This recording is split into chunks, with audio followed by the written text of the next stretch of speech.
ഒരു 4 കോടി രൂപ കണ്ണും പൂട്ടി കൊടുക്കല്ലേ ബ്രദറെ? കണ്ണും പൂട്ടി കൊടുത്താൽ കണക്ക് തെറ്റും ബ്രദറെ. അതല്ല ബ്രദറെ, 4 കോടി രൂപ കൊടുക്കാവോ? 5 കോടി കൊടുത്താലും നഷ്ടമാ. നഷ്ടോ? ഓണർക്ക്. ബ്രദറെ, നല്ല കടും ചുമലിച്ച പെയിന്റ് അടിച്ച് എങ്ങനെ ഉണ്ടാവും? തീരെ സിമ്പിൾ ആയി പോകും. ഓ, എങ്കിൽ ജനൽ പാളിസിലൊക്കെ മഞ്ഞ പെയിന്റ് അടിച്ചാലോ? ഓ, ദാറ്റ്സ് എ ഗുഡ് ഐഡിയ. വലിയ തറവാടികളാ. അതൊന്നും സാരമില്ല, നിവർത്തിയേട് കൊണ്ട് കൊടുക്കുന്നതാ. ഈ നിവൃത്തികളും കഷ്ടപ്പാടൊക്കെ ലോകത്തുണ്ടാവണമെന്ന്. ഇതിപ്പോ നമ്മുടെ കയ്യിൽ കാശ് വന്നപ്പോ സകല നിന്റെ കയ്യിലും കാശും കാറും. അത് തന്നെ ശരിയല്ലേ ബ്രദറെ? Yes, global recession. എന്തുട്ട്? സമതല തന്തുലിതാവസ്ഥ. ജോൺ സാറേ അവര് വന്നു. വരൂ വരൂ. ആരാ അത്? ജോൺ സാമുൽ സാറാ, ഹൗസ് ഓണർഷിപ്പാ. എന്നുവെച്ചാ മുങ്ങാറായി ഈ വീടിന്റെ കപ്പിത്താനാ. ഓ, മുങ്ങിക്കപ്പൽ. ഡാടാ, ഈ കപ്പലും മുങ്ങിക്കപ്പലും തമ്മിൽ എന്താ വ്യത്യാസം? അത് ആദ്യം കപ്പലുണ്ടാക്കും, പിന്നീട് ഇത് വെള്ളത്തിലിടും. അത് മുങ്ങിപ്പോയാല് മുങ്ങിക്കപ്പല്, പൊങ്ങിക്കിടന്ന പൊങ്ങിക്കപ്പല്. കറക്റ്റ്. നിനക്കറിയാവുന്നറിയാൻ പിടിച്ചു വെച്ചാ. ഓ ദൈവമേ, എന്തൊരു അറിവാ നിനക്ക്. കൈരളി ടിവിയിൽ അശ്വമേധം നടത്താൻ ക്ഷണിച്ചതാ. ഞാൻ പോയില്ല, വേറെ പണിയില്ലേ. സത്യം. ഉദാഹരണത്തിന് നീ നിന്റെ പേരൊന്ന് മനസ്സിലാലോചിച്ചേ. ഇന്ത്യക്കാരൻ, യെസ്. പുരുഷൻ, യെസ്. ജീവിച്ചിരിപ്പുണ്ട്, ഉണ്ട്. കേരളത്തെ അന്താരാഷ്ട്ര നിലവാരത്തിലേക്ക് എത്തിച്ച മലയാള സിനിമയുടെ ചരിത്രത്തിലേക്ക് മുങ്ങിത്തപ്പിയാൽ മലയാള സിനിമ ജനിച്ചു വീണ നാൾ ആദ്യമായി സംസാരിച്ച സിനിമ ഏതെന്ന് നമ്മളോട് ചോദിച്ചാൽ നമ്മൾ പറയും നിന്റെ പേര്. അതെ, അത് ബാലൻ. കറക്റ്റ്, നികൃഷ്ടൻ തന്നെ. ഡൈനി. ബ്രദറെ, എങ്ങനെയുണ്ട്? തീരെ നോട്ട് ബാഡ് അല്ല. ഏയ്, ഈ മുറിയിലാണ് സാറിന്റെ ഭാര്യ സാറുമായിട്ട് ആദ്യമായിട്ട് ഇരുന്ന് ഭക്ഷണം കഴിച്ചത്. ഓ, യൂസ്ഡ് ആണല്ലേ. അയ്യോ. താൻ കൊണ്ടുപോയി ഇവരെ മറ്റു മുറികളൊക്കെ കാണിച്ചോട്. ഓ, ഇത് ഗസ്റ്റ് ബെഡ്റൂം. ഈ ബെഡ്റൂമിലാണ് ആദ്യമായിട്ട് സാറിന്റെ ഈ സാറിന്റെ ഭാര്യ ആദ്യമായിട്ടല്ല, അത് അവസാനമായിട്ടൊന്നും ചെയ്തിട്ടില്ലേ? ഉണ്ട്. ദേ, ഈ കാണുന്ന ഫാനിലാണ് സാറിന്റെ ഭാര്യ അവസാനമായിട്ട് തൂക്കിച്ചെത്തത്. ഓ, ഡെഡ് എൻഡ്. ടോയ്ലറ്റ് എവിടെ? അതെ, ഷെറിൻ ആത്മഹത്യ ചെയ്തതാ. മാനസിക വിഭ്രാന്തിയായിരുന്നു. മാനസിക വിഭ്രാന്ത് എന്ന് വെച്ചാ? മനസ്സിലുണ്ടാകുന്ന ഒരുതരം ഭ്രാന്ത്. ഓ, ഞാൻ കൊന്ന് കെട്ടിത്തൂക്കിയതാ, പ്രേതശല്യമുണ്ട്, എന്തൊക്കെ കഥകളാ.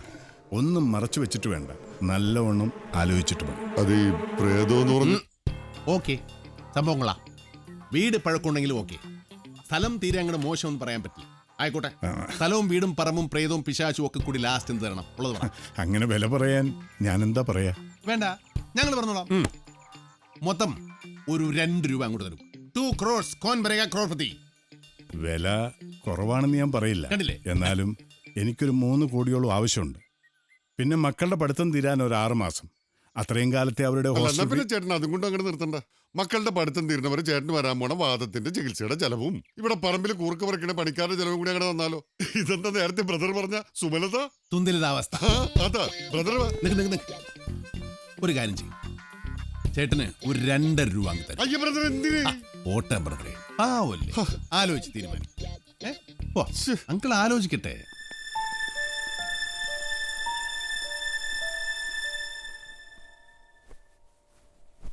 എന്താ പാക്ക് ചെയ്യായിരിക്കും? നടക്കുന്ന കച്ചവടമാണെങ്കിൽ വിളിച്ചാൽ മതി എന്ന് പ്രത്യേകം പറഞ്ഞിരുന്നല്ലേ, വെറുതെ മനുഷ്യനെ മെനക്കെടുത്താൻ. എന്നിട്ട് അയാളുടെ ഒടുക്കത്തെ വിലയും കൊട്ടക്കണക്കിന് ബാധ്യത. പോട്ടെ സാറേ, അങ്ങനെ 2 മക്കളെ ഡോക്ടറാക്കാൻ പഠിപ്പിക്കാനാ.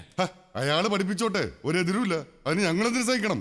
ഞങ്ങൾക്കൊരു മൂലക്കുരു വന്ന ഇയാളെ കോപ്പന്മാര് ഡോക്ടർ മക്കള് അവന്മാര് ഫ്രീ ആയിട്ട് ഞങ്ങളെ നോക്കൂ. അസിസ്റ്റന്റ് അവന്മാര് നോക്കില്ല, പക്ഷേ അവളുമാര് നോക്കും. അവളുമാര്? അതാര്? അവളുമാരെന്ന് വെച്ച കണ്ണി കണ്ട അവളുമാരല്ല, കണ്ടാൽ കണ്ണു തള്ളിപ്പോകുന്ന ദിവളുമാര്. കാണൂ, കണ്ണു തള്ളു. ആരായത്? ആരായത്? ആരാടത്? ആരായത്? പാറടാ പുല്ല്, ആരായത്? ആനിയും ഷേർലിയും. ആനിയും ഷേർലിയും? ആരാത്? ആരാടത്? നിന്റെ അമ്മയുടെ നായര് പറയടാ. ആനിയും ഷേർലിയും. അത് ആരാന്നാടാ ചോദിച്ചത്? ജോൺ സാമുൽ സാറിന്റെ മക്കള്. ലേഡീസ് ആണല്ലോ. ബാംഗ്ലൂരിൽ മെഡിസിൻ പഠിക്കുന്ന ജോൺ സാമുൽ സാറിന്റെ 2 പെൺമക്കൾ. എങ്ങനെയുണ്ട്? മുതലല്ലേ? അതിന് ഇതുങ്ങളല്ലോ കച്ചവടം, വീടല്ലേ? കച്ചവടം വീടാണ്, പക്ഷെ ഈ പാവം പിടിച്ച പിള്ളേരെ പഠിപ്പിക്കാൻ വേണ്ടിയിട്ടാണ് ആ പാവം പിടിച്ച കാരണവര് ആ പാവം പിടിച്ച വീട് വെക്കുന്നത്. ആ വീട് വിറ്റിട്ട് വേണം ആ പാവം പിടിച്ച കാരണവർക്ക് ഈ പാവം പിടിച്ച പെൺകുട്ടികളെ പഠിപ്പിക്കാനും അതിനുശേഷം ഈ പാവം പിടിച്ച കുട്ടികളെ കെട്ടിച്ചയക്കാനും. എന്നാ പിന്നെ ആ പാവം പിടിച്ച കാരണവര് വീട് വാങ്ങി ഈ പാവം പിടിച്ച പിള്ളേരെ പഠിപ്പിച്ച് ഡോക്ടറാക്കി ആ പാവം പിടിച്ച കാരണവരുടെ ഈ പാവം പിടിച്ച പിള്ളേരെ അതിനേക്കാൾ പാവം പിടിച്ച നിങ്ങൾക്ക് കെട്ടിക്കൂടെ? അങ്ങനെ ഇതിപ്പോ ഒരേ വീട്ടിൽ ഒരുമിച്ച് വളർന്നവർ, ഒരേ പഠിപ്പ്, കാണാനും ഏകദേശം ഒരുപോലെ. ഒരു വിധത്തിൽ പറഞ്ഞ ദൈവം കൊണ്ട് എത്തിച്ചതല്ലേ ഇവിടെ. നിങ്ങളുടെ രണ്ടുപേരുടെയും കല്യാണം ഒരേ ദിവസം ഒരേ പന്തലിൽ.